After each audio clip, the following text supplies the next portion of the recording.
এই ধর রুটি বানা, আমি 5 মিনিটের ভিতরে আইতাছি। আর একটা কথা, অন্য অন্য দিনের মতো যদি আজকে রুটি বানানো তো কোনো ঝামেলা করছো তাহলে তোর খবর আছে, ভালো করে বানা। আচ্ছা।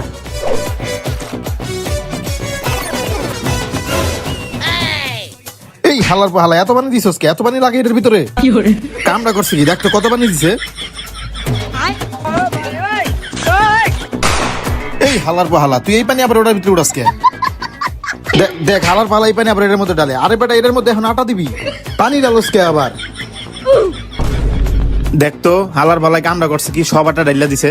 এখন এটা তুই এখন রুটি বানাবি কেমনে? এটা তো এখন চাপটি হয়ে যাবো গা। তুই তো কইলে এটির ভিতরে আটা দিতে। তাই বলে তোর সব আটা ডাইলা দিতে কইছি আমি? প্রত্যেকবার রুটি বানানোর সময় এমন করস। এখন আর রুটি খাওয়া লাগবে না, চাপটি বানাবি, চাপটি বানায় খা এটা। হালার পোহালা।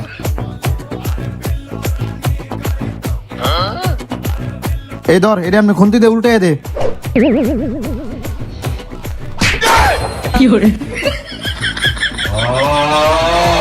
হালার পাহালা এনে রুটি বাস্তাইছে। জানেন তো সর। হালার পাহালা এনে চাপটি বাজতে আইছে, আরেকটু হলে আমার চোখটা রেজিত খাইয়া। হালার বালারে দিয়ে কোনো কাম হয় না।